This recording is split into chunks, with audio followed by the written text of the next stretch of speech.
கட்டுற கம்பில இருந்து அடிக்கிற ஆணி வரைக்கும் எல்லாம் குவாலிட்டியா இருக்கணும்ல. பிரகாஷ் போன்றவர்களுக்காகவே ஜிபிஆரின் டிஎம்டி கம்பிகள்.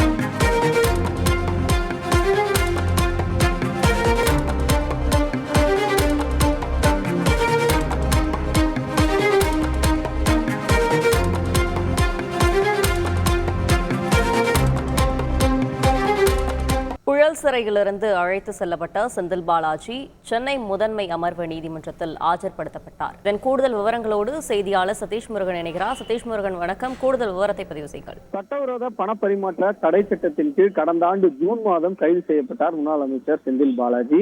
இந்த நிலையில இந்த வழக்கில் வங்கி தரப்பில் சமர்ப்பிக்கப்பட்ட அசல் ஆவணங்களை பெறுவதற்காக முன்னாள் அமைச்சர் செந்தில் பாலாஜி இன்று பிற்பகல் சென்னை முதன்மை அமர்வு நீதிமன்றத்தில் ஆஜர்படுத்துவதற்காக வருகை தந்திருக்கிறார்.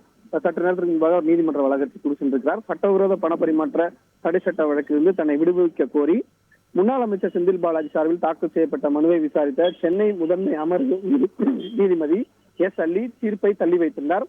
இந்த நிலையில வழக்கு தொடர்பான ஆவணங்களின் அடிப்படையில் வாதங்களை முன்வைக்க வேண்டியுள்ளதால் விடுவிக்க கோரிய மனு மீது மீண்டும் வாதிட அனுமதிக்க வேண்டும் எனவும் செந்தில் பாலாஜி தரப்பில் மனு தாக்கல் செய்யப்பட்டது. இந்த மனுவை ஏற்றுக்கொண்ட சென்னை முதன்மை அமர்வு நீதிமன்றம் விடுவிக்க கோரிய மனு மீது மீண்டும் வாதங்களை முன்வைக்க அனுமதி அளித்து உத்தரவிட்டது. இதற்கிடையில் இந்த வழக்கு தொடர்பான வங்கியிலிருந்து நீதிமன்றத்தில் சமர்ப்பிக்கப்பட்ட அசல் ஆவணங்களை வழங்க வேண்டும் என செந்தில் பாலாஜி தரப்பில் புதிய மனுக்கள் தாக்கல் செய்யப்பட்டது.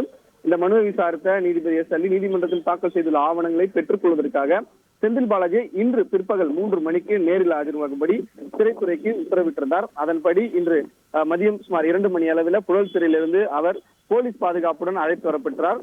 சரியாக 2:55 மணி அளவில் அவர் நீதிமன்ற வளாகத்திற்கு வந்தடைந்தார். அதே போல இந்த விவகாரத்துல இந்த வழக்குல வங்கி அசல் ஆவணத்தை பெறுவதற்காக இன்று வந்திருக்கக்கூடிய நிலையில இதுவரை 33 முறை அவருடைய காவலும் நீட்டிக்கப்பட்டிருக்கிறது. இந்த முறையும் அவருடைய காவலும் நீட்டிக்கப்பட்டுள்ள நிலையில் வங்கி ஆவணங்களை பெறுவதற்காக சற்று நேரத்திற்கு முன்பாக முன்னாள் அமைச்சர் செந்தில் பாலாஜி முதன்மை அமர்வு நீதிமன்றத்துக்கு வருகை தந்திருக்கிறார் என்பது குறிப்பிடத்தக்கது. விவரங்களுக்கு நன்றி சதீஷ் முருகன். செங்கல்ல இருந்து சுண்ணாம்பு வரைக்கும் கஸ்டமருக்கு நாம தானே கேரண்டி. கான்ட்ராக்டர் குமார் மாதிரி ஆளுங்களுக்கு தான் ஜிபிஆரின் டிஎம்டி கம்பிகள்.